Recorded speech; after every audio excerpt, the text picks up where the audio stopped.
अर्थात घड़ी की सुई की विपरीत दिशा में 5 बार दोहराएं। इस क्रिया के अभ्यास से हड्डियां, मांसपेशियां और स्कंद क्षेत्र की तंत्रिकाएं स्वस्थ रहती हैं। यह अभ्यास गर्दन की रीढ़ की हड्डी की अपकर्षक अर्थात सर्वाइकल स्पॉन्डिलाइटिस बीमारी को दूर करने में सहायक है। धड़ को घुमाना। पांवों को परस्पर 2 फुट की दूरी पर रखें। दोनों हाथों को छाती की ऊंचाई तक इस प्रकार उठाएं कि दोनों हथेलियां एक दूसरे के सामने हों। सांस छोड़ें। शरीर को दाहिनी तरफ इतना घुमाएं कि बाईं हथेली दाहिने कंधे को स्पर्श कर ले। सांस भीतर लेते हुए वापस लौटें। अब सांस छोड़ें। शरीर को बाईं तरफ इतना घुमाएं कि दाहिनी हथेली बाएं कंधे को स्पर्श कर ले। सांस भीतर लेते हुए वापस लौटें। पुनः दोहराएं। सांस लेते हुए धीरे धीरे करें। मेरुदंड या डिस्क संबंधी समस्या होने पर तथा मासिक धर्म के दौरान यह व्यायाम ना करें। खड़ी मुद्रा में विश्राम करें। घुटनों को चलाना।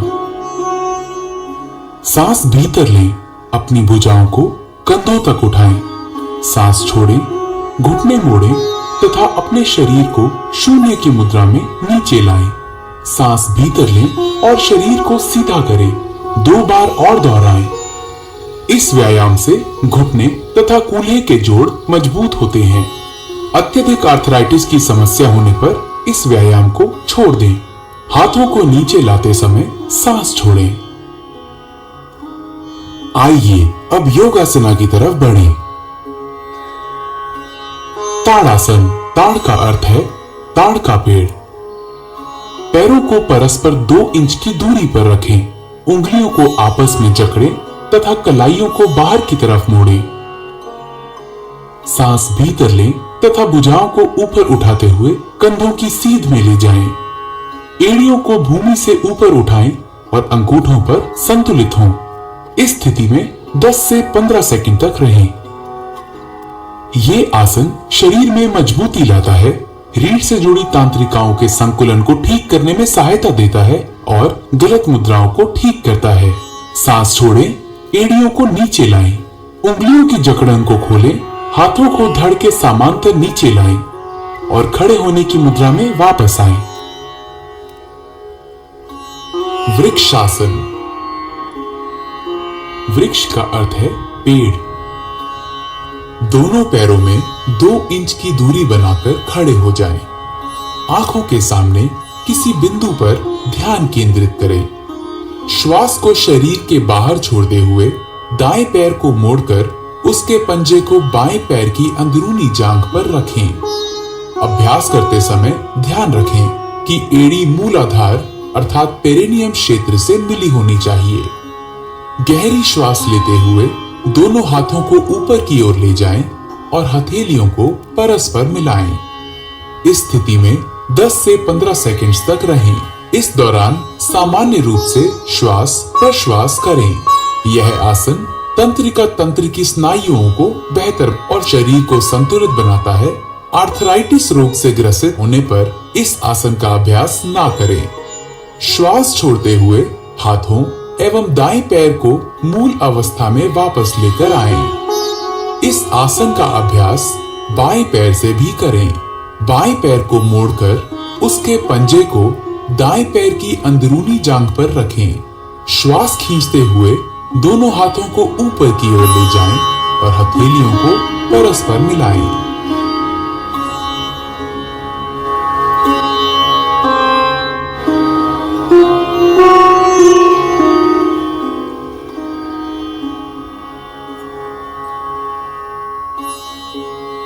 पादहस्तासना। पाद का अर्थ है पैर और हस्त का अर्थ है हाथ।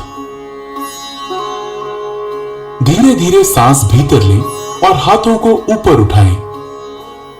शरीर को कमर से ऊपर की ओर खींचें। सांस छोड़ें तथा आगे की तरफ तब तक झुकें जब तक पूरी हथेली धरती को स्पर्श करने लगे। इस अंतिम स्थिति को 10 से 30 सेकंड तक बनाए रखें। जिन लोगों को पीठ की अकड़न की समस्या हो, उन्हें अपनी क्षमता के अनुरूप ही झुकना चाहिए। अब सांस भीतर लें, धीरे धीरे सीधी स्थिति में आए और भुजाओं को सिर के ऊपर ले जाकर खींचें। सांस छोड़ें और धीरे धीरे प्रक्रियाओं को विपरीत क्रम में करते हुए प्रारंभिक स्थिति में आए। विश्राम करें। अर्ध चक्रासन। दोनों हाथों से कमर पर सहारा दें। सांस छोड़ें, सिर को पीछे झुकाएं, गर्दन की मांसपेशियों को खींचें तथा रीढ़ के निचले हिस्से से पीछे की ओर झुकें। सामान्य सांस लेते हुए विश्राम करें। इस स्थिति में 10 से 30 सेकंड तक रहें। अर्ध चक्रासन रीढ़ को लचीला बनाता है तथा मेरु तंत्रिकाओं को मजबूती प्रदान करता है। यह सांस लेने की क्षमता को बेहतर बनाता है। सांस भीतर लें, धीरे धीरे वापस आएं तथा विश्राम करें। उच्च रक्तचाप के रोगियों को सावधानी से झुकना चाहिए। त्रिकोणासन। त्रिकोण का अर्थ है त्रिभुज। पैरों को परस्पर आरामदायक दूरी पर रखकर खड़े हों। हाथों को धीरे धीरे किनारे से तब तक उठाएं जब तक वे क्षैतिज न हो जाएं। सांस छोड़ें, धीरे धीरे दाहिनी तरफ झुकें और दाहिने हाथ को दाहिने पैर के ठीक पीछे रखें।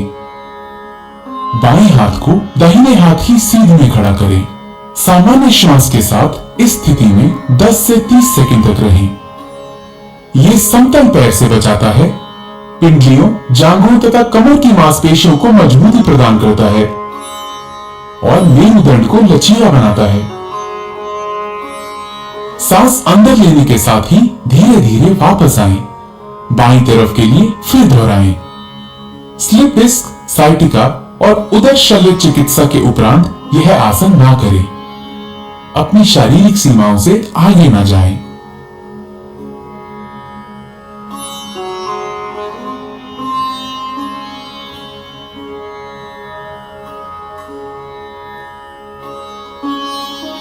भद्रासन। आइए अब बैठने वाली मुद्राओं के लिए तैयार हों। भद्र का अर्थ है दृढ़। पांवों को सामने की तरफ फैलाकर सीधे बैठें। हाथों को कूल्हों के पास रखें। ये दंडासन है। अब अपने पैरों के तलवों को एक साथ रखें। सांस छोड़ें और अपने हाथों को अपने पैरों के अंगूठों पर कसें। अपनी एड़ियों को जितना संभव हो उतना मूलाधार के पास लाएं। ये अंतिम स्थिति है। इस स्थिति में कुछ देर तक रहें।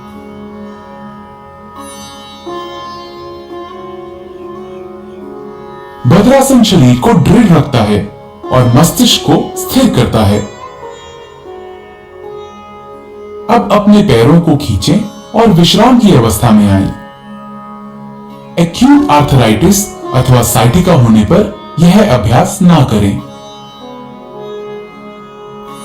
वज्रासन। सर्वप्रथम दंडासन में बैठ जाएं। पैरों को मोड़ते हुए एड़ियों पर बैठ जाएं। जांघों को सटाकर रखें एवं अंगूठे एक दूसरे से सटे हुए हों। हाथों को घुटनों पर रखें। सिर से पांव तक शरीर को सीधा रखें। इस आसन को वज्र आसन कहते हैं।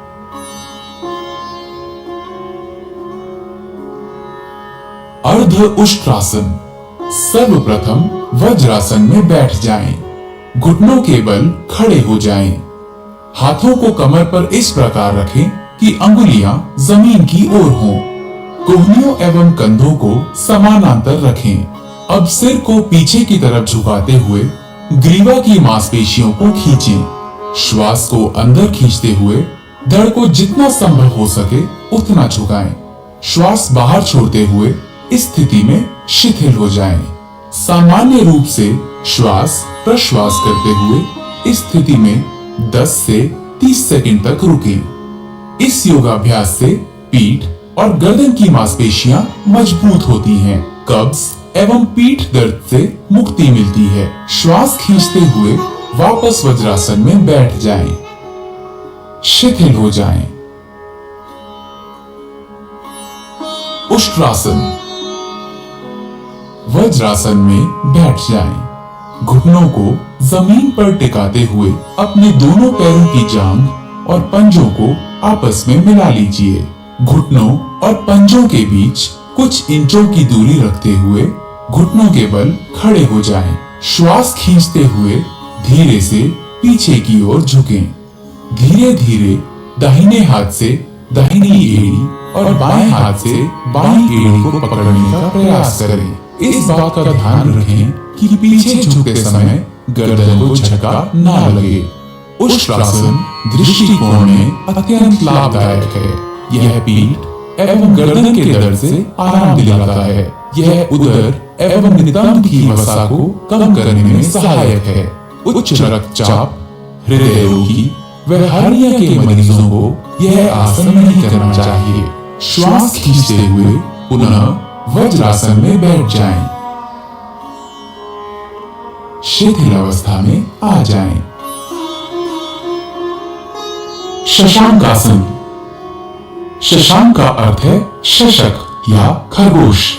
दोनों घुटनों को दूर फैलाएं जबकि अंगूठों को परस्पर स्पर्श करने दें। हथेलियों को घुटनों के बीच रखें। सांस छोड़ें और उन्हें धीरे धीरे पूरी लंबाई में खींचें। आगे झुकें और थोड़ी को भूमि पर रखें। भुजाओं को समांतर रखें। सामने देखें और मुद्रा को बनाए रखें। यह तनाव और गुस्से को कम करने में सहायक है। सांस भीतर खींचें और उठें। सांस छोड़ें और वज्रासन में वापस आएं। अपने पैरों को वापस विश्रामासन में लाएं।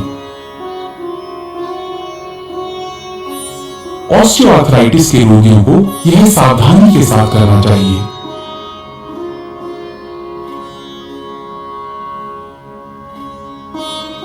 उत्तान मंडूकासन। इस आसन में शरीर की स्थिति ऊर्ध्वमुखी मेंढक जैसी हो जाती है।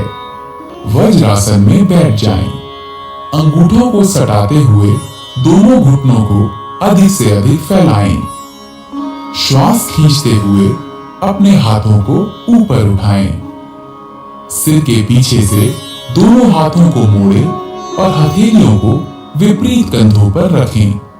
अपनी पीठ और गर्दन को सीधा रखें और थोड़ी देर इसी स्थिति में बने रहें। यह आसन पीठ दर्द और ग्रीवा दर्द की तकलीफ से छुटकारा दिलाने में सहायक है। यह आसन शरीर के मध्य पट के लिए लाभदायक है। यह फेफड़े की कार्य क्षमता में वृद्धि करता है। घुटनों व जोड़ों के दर्द से पीड़ित व्यक्तियों को इस आसन से परहेज करना चाहिए। वापसी में श्वास खींचते हुए दोनों हाथों को धीरे धीरे सीधा करें और वापस ले आएं। अपने घुटनों को मिलाकर पूर्ववत स्थिति में ले आएं।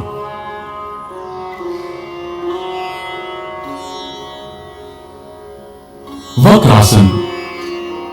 वक्र का अर्थ है टेढ़ा या मुड़ा हुआ। दाहिनी टांग को मोड़ें और दाहिने पैर को बाएं घुटने के साथ रखें। बाईं भुजा को दाहिने घुटने पर लपेटें और हथेली को दाहिने पैर के पास रखें। सांस छोड़ें। शरीर तथा गर्दन को दाहिनी तरफ मोड़ें। इस मुद्रा में आराम से रहें। अपना सर पीछे घुमाएं। सांस छोड़ते हुए अपने हाथ बाहर निकालें। पैरों को सीधा फैलाएं। अब वापस आएं और विश्राम आसन में विश्राम करें। यह आसन मेरुदंड के लचीलेपन को बढ़ाता है। यह कब्ज तथा अपच दूर करने और मधुमेह के प्रबंधन में सहायक है। इसे दूसरी तरफ के लिए दोहराएं।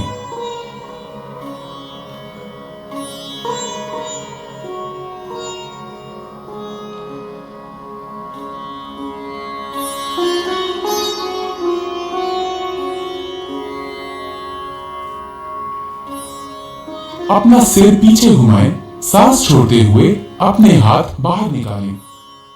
पैरों को सीधा फैलाएं। अब वापस आएं और विश्राम आसन में विश्राम करें।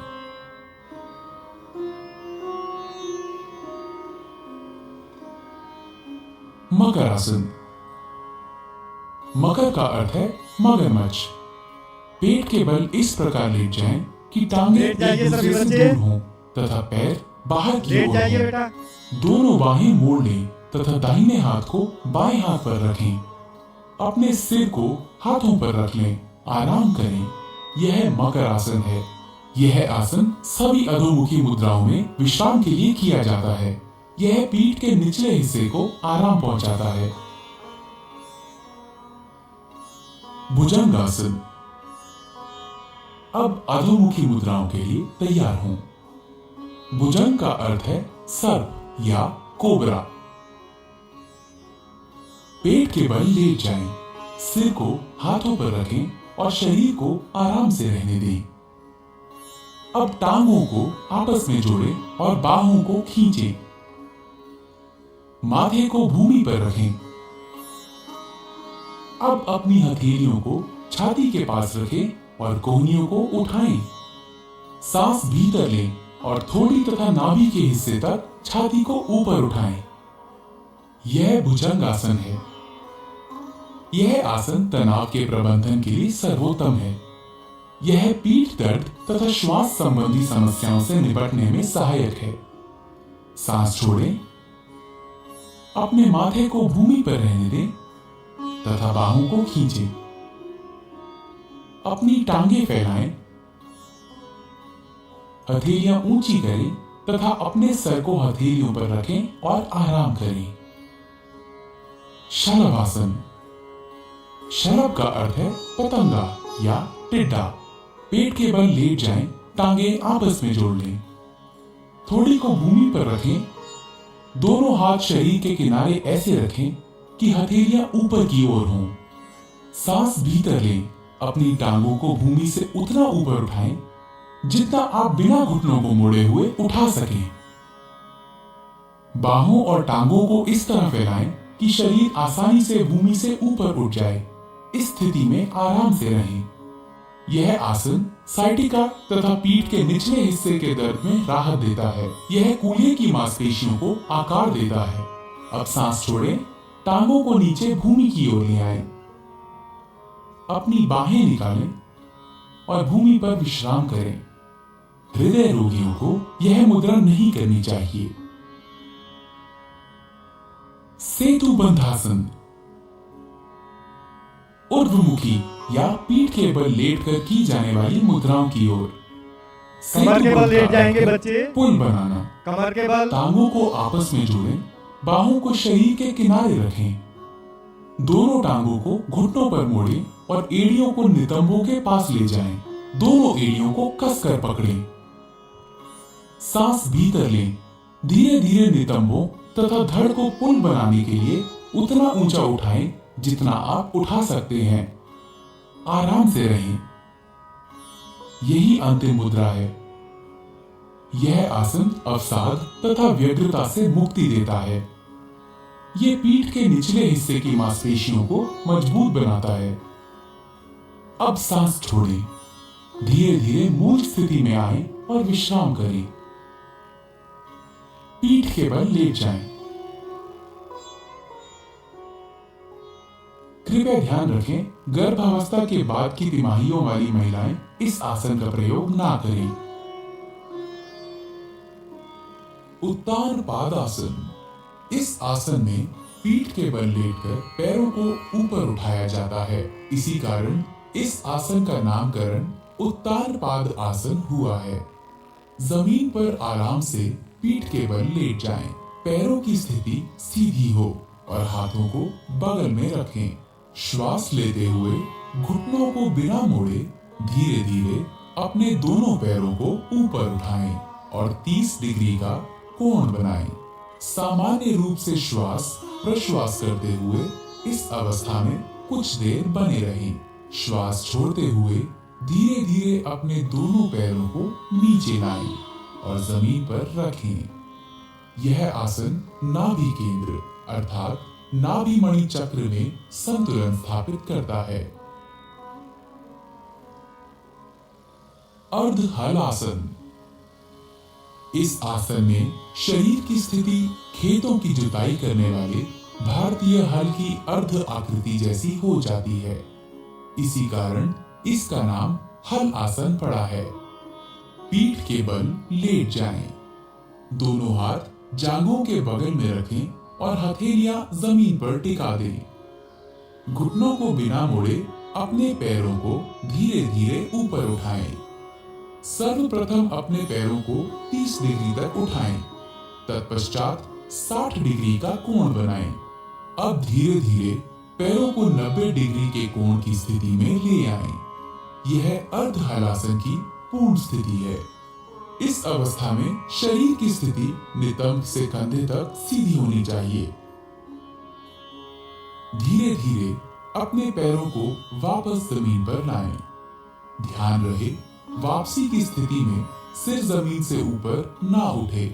यह आसन गहरे तनाव से ग्रस्त व्यक्तियों के लिए अत्यंत लाभदायक है, परंतु उन्हें बड़ी सावधानी पूर्वक यह आसन करना चाहिए। पीठ के निचले हिस्से के दर्द से पीड़ित व्यक्तियों को दोनों पैरों के साथ इस आसन को नहीं करना चाहिए। पवन मुक्त आसन। दोनों घुटने मोड़े तथा जांघों को छाती के पास लाएं। उंगलियों को आपस में जकड़ लें और घुटनों के नीचे पिंडलियों को अच्छी तरह पकड़ लें। सिर तथा कंधे उठाएं और घुटनों को थोड़ी से छूने का प्रयास करें। यह पवन मुक्त आसन है।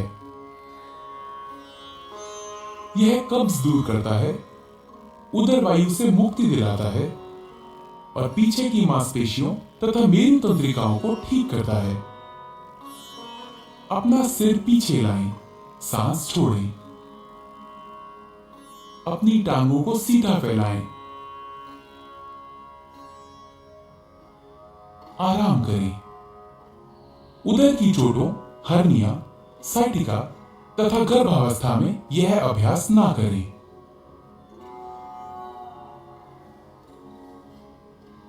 शवासन। शव का अर्थ है मृत शरीर। यह आसन संपूर्ण विश्राम के लिए किया जाता है। अपनी भुजाओं और टांगों को फैलाकर आराम से पीठ के बल लेट जाएं। हथेलियां ऊपर की ओर हों।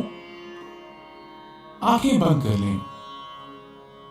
पूरे शरीर को जागृत भाव से विश्राम दें। प्राकृतिक श्वास से परिचित हों। इसे लयबद्ध और धीमा होने दें। ताजगीपूर्ण और निश्चिंतता की अनुभूति होने तक इस अवस्था में रहें। यह आसन सभी प्रकार के तनावों से मुक्ति देता है और शरीर तथा मस्तिष्क दोनों को विश्राम देता है। यह तनाव तथा उसके परिणामों के प्रबंधन में बहुत सहायक है।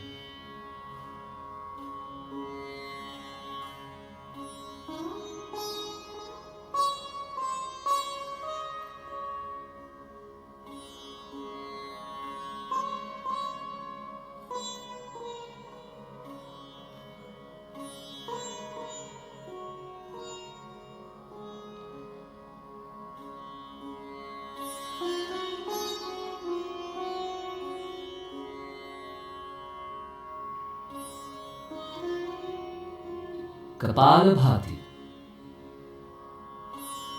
बैठ जाएंगे। यह सभी बच्चे मस्तिष्क बैठ जाएंगे। अग्रभाग के श्वसन केंद्रों को उत्तेजित करता है।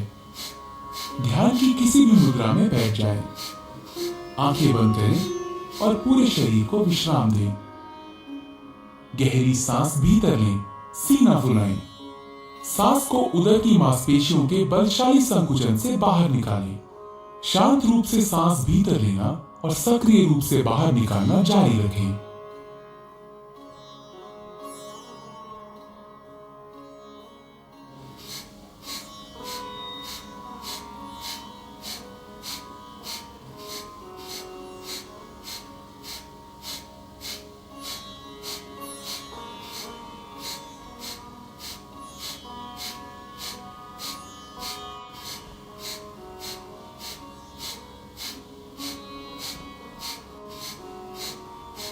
फिर एक गहरी सांस लें, धीरे धीरे बाहर निकालें और विश्राम लें।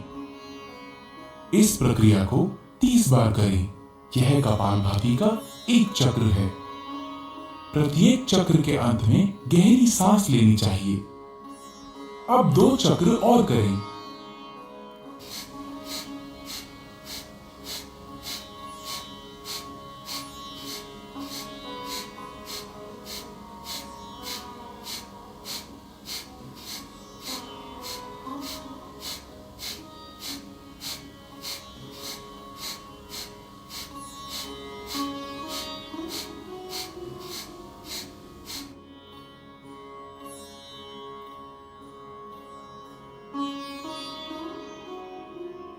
कपालभाति सामने की वायु नलिकाओं को स्वच्छ करता है।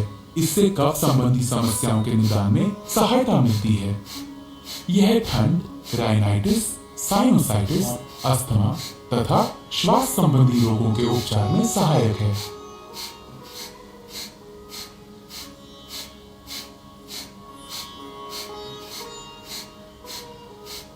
कृपया ध्यान रखें, हृदय संबंधी परेशानियों, उच्च रक्तचाप, चक्कर आना, माइग्रेन, स्ट्रोक, हर्निया तथा गैस्ट्रिक अल्सर होने पर इसका अभ्यास ना करें। प्राणायाम, नाड़ी शोधन या अनुलोम विलोम प्राणायाम। क्रमशः बाएं तथा दाएं नासिका छिद्रों से सांस लेना है। ध्यान की मुद्रा में बैठ जाएं। मेरुदंड सीधा रखें, सिर ऊंचा तथा आंखें बंद हों। शरीर को कुछ गहरी सांसें लेकर आराम की स्थिति में लाएं। बाईं हथेली को बाएं घुटने पर ज्ञान मुद्रा में रखें। दायां हाथ नासाग्र मुद्रा में होना चाहिए। दाएं अंगूठे को दाहिने नासिका छिद्र पर रखें। बाएं नासिका छिद्र से श्वास अंदर लें, फिर इसे बंद कर लें। दाहिने नासिका छिद्र से श्वास बाहर निकालें। अगली बार दाहिने नासिका छिद्र से सांस भीतर लें। दाहिना नासिका छिद्र बंद करें और बाएं नासिका छिद्र से श्वास बाहर निकालें। यह नाड़ी शोधन या अनुलोम विलोम प्राणायाम का एक चक्र है। 5 चक्र और पूरे करें। जो अनुलोम विलोम प्राणायाम प्रारंभ करने वाले नए लोग हैं, उनके लिए श्वास अंदर खींचने और बाहर करने का समय समान होना चाहिए। धीरे धीरे इनके समय का अनुपात बढ़ाकर 1:2 करना चाहिए। सांस धीमी, स्थिर तथा नियंत्रित होनी चाहिए। इस प्राणायाम का उद्देश्य ऊर्जा के सभी प्रमुख मार्गों को शुद्ध करना है। ये पूरे शरीर को पोषित करता है। ये चित्त को शांत करता है और एकाग्रता बढ़ाने में सहायता देता है। ये प्राण शक्ति बढ़ाता है और तनाव तथा व्यग्रता के स्तर को कम करता है। ये कफ संबंधी दोषों का भी निवारण करता है।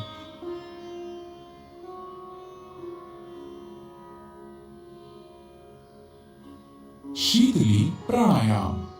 शीत का अर्थ है ठंडा। यह प्राणायाम साधक के चित्त को शांत करता है और मन की व्याग्रता को दूर करता है। शीतली प्राणायाम अपने नाम के अनुरूप शरीर और मन को शांति प्रदान करता है। पद्मासन अथवा किसी भी आरामदायक आसन में बैठ जाएं। अंजलि मुद्रा अथवा ज्ञान मुद्रा की अवस्था में अपने हाथों को घुटनों पर रख लें। जीभ को किनारों से मोड़कर ट्यूब की आकृति जैसा बना लें। इस ट्यूब नुमा जीभ से सांस लेते हुए जितना हो सके वायु को फेफड़ों में भरें और मुंह बंद कर लें और दोनों नासिका रंध्रों से धीरे धीरे श्वास छोड़ें। शीतली प्राणायाम रक्त को शुद्ध करता है। यह शरीर में शीतलता प्रदान करता है। उच्च रक्तचाप वाले व्यक्तियों के लिए यह विशेष लाभप्रद है। यह भूख और प्यास का शमन करता है। कफ और पित्त के कारण होने वाली अपच और अन्य व्याधियों को दूर करता है। यह त्वचा और नेत्र के लिए लाभदायक है।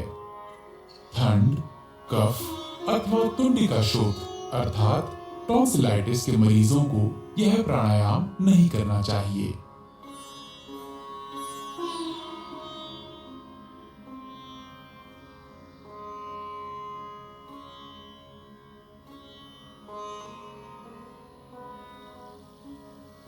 भ्रामरी प्राणायाम।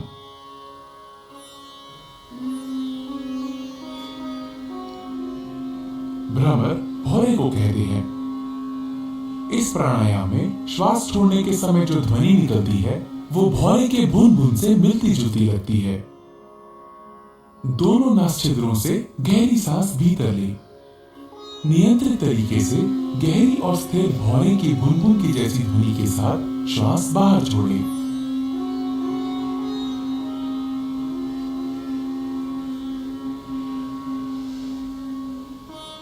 यह भ्रामरी प्राणायाम का एक चक्र है। 2 बार और दोहराएं।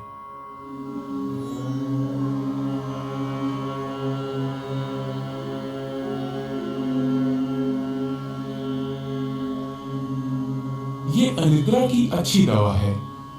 इसे तनाव संबंधी विकारों को दूर करने में बहुत कारगर पाया गया है।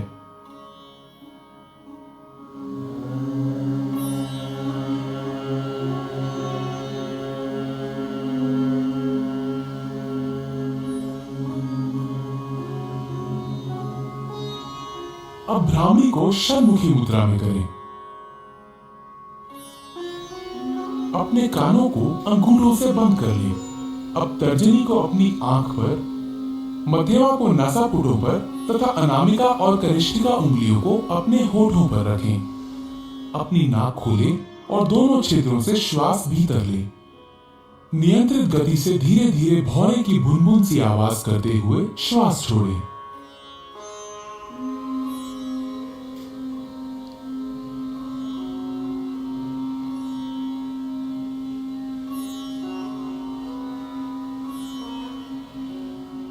यह एकाग्रता और ध्यान के प्रारंभ के लिए तैयारी करने का प्राणायाम है। ध्यान। आइए अब ध्यान के लिए तैयार हों। ध्यान एक निरंतर चिंतन की प्रक्रिया है।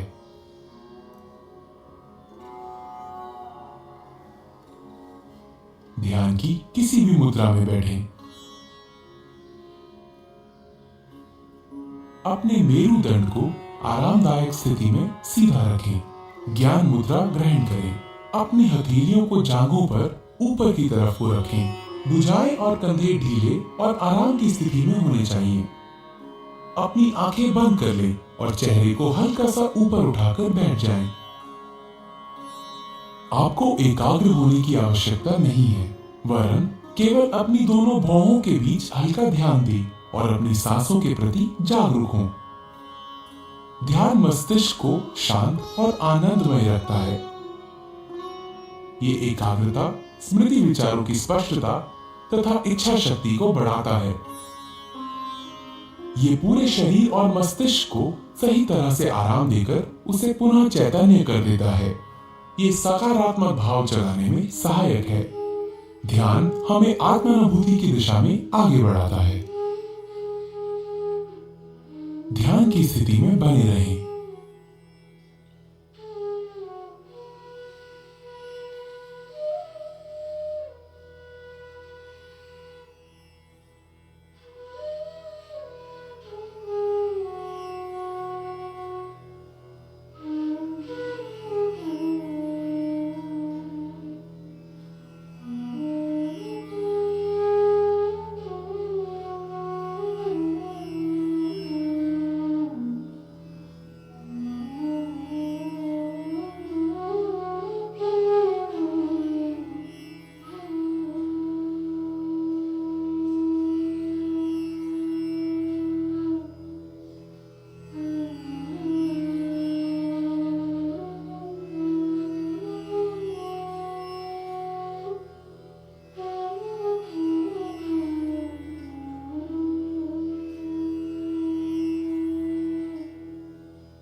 मैं स्वयं को एक स्वस्थ, शांति प्रिय, आनंदपूर्ण एवं प्रेमपूर्ण मानव बनाने का संकल्प लेता हूँ।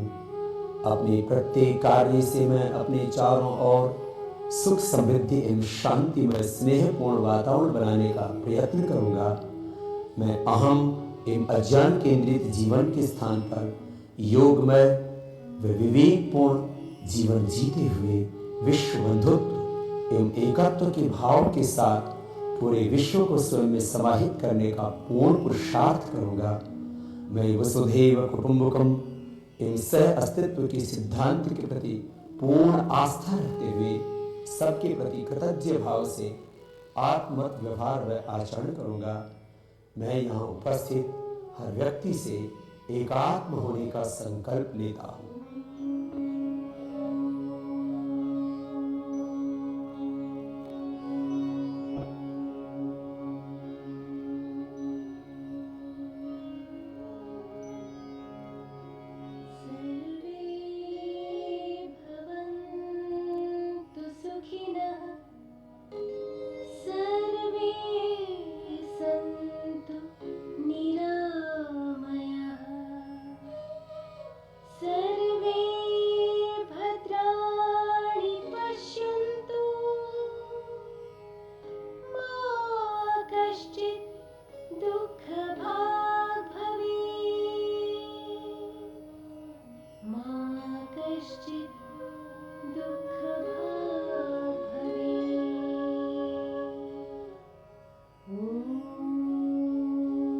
शांति शांति।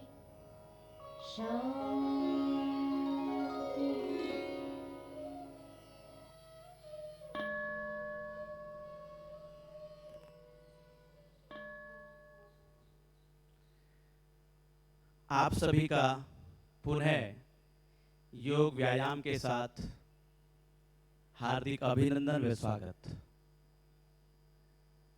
आज हम अपना 9th योग डे,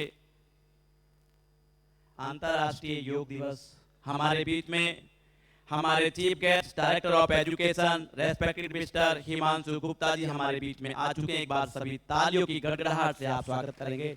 मैं आग्रह करूंगा मिस्टर हिमांशु गुप्ता सर से कि आप बच्चों को एड्रेस करें। आज हमने पूरे दिल्ली राज्य के बच्चों के साथ, ऑफिसर्स के साथ अपना अंतर्राष्ट्रीय 9वां योग दिवस मनाया। अब हमारे बीच में director of education mister Himanshu Gupta जी।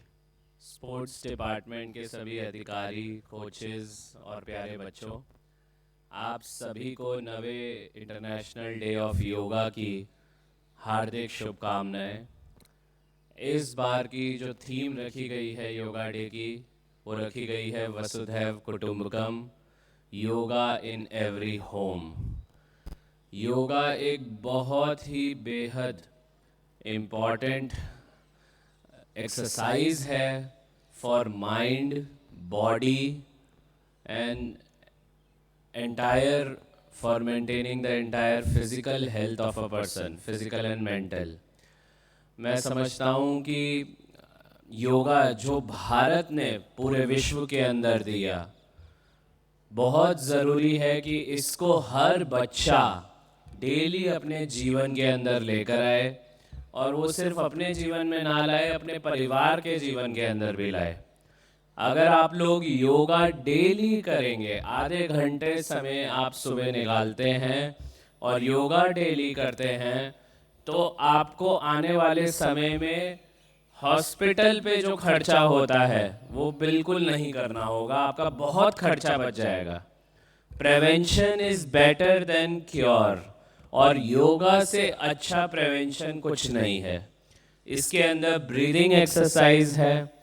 योगा के अंदर आप देखेंगे टेक्निक्स होती हैं कि कोई भी आसन करते वक्त ब्रीद कैसे करना है, कब सांस अंदर लेनी है, कब सांस बाहर छोड़नी है। ये बहुत बहुत ज़रूरी है। हमारी बॉडी के अंदर ब्रीदिंग का एक बहुत बड़ा महत्व होता है। अगर सपोज मैं अपने आप को पीछे लेके जा रहा हूँ और सांस ले रहा हूँ, तो वो बॉडी के अलग पार्ट्स में ऑक्सीजनेट करेगा। सिमिलरली मैं आगे आ रहा हूँ और छोड़ रहा हूँ सांस, तो वो अलग पार्ट को इफेक्ट करेगा। तो ब्रीदिंग का बहुत बड़ा इम्पॉर्टेंट इम्पैक्ट होता है योगा के अंदर, और इसीलिए योगा यूनिक है। नॉर्मल एक्सरसाइज, जिम की एक्सरसाइज और योगा में क्या फर्क है? सबसे बड़ा फर्क ये है कि श्वास कब लेनी है और कब छोड़नी है, ये आपको समझ में आना चाहिए। तो बच्चों, अगर खासकर जो यंग बच्चे हैं, अगर डेली आप योगा करेंगे और अपने जीवन के अंदर योगा लेकर आएंगे तो आप फिजिकली और मेंटली फिट रहेंगे। और हमारे देश के अंदर आज के टाइम पे सबसे ज़रूरत ये है कि हमारा यूथ हेल्दी रहे, फिट रहे, तभी वो आगे चल के अच्छा काम कर सकेगा, एक समाज के लिए अच्छा नागरिक बन सकेगा और भारत देश को आगे बढ़ाएगा। आपको फिर से 9वें yoga international day of yoga की हार्दिक शुभकामनाएं। धन्यवाद। जय हिंद। आप सभी का धन्यवाद। और इसी के साथ साथ हमारे ऑफिसर्स डिस्पर्स करेंगे और बच्चे यहीं पर बैठे रहेंगे। मैं अपने सभी ऑफिसर्स का स्पोर्ट्स ब्रांच की तरफ से हार्दिक अभिनंदन करता हूं और धन्यवाद करता हूं।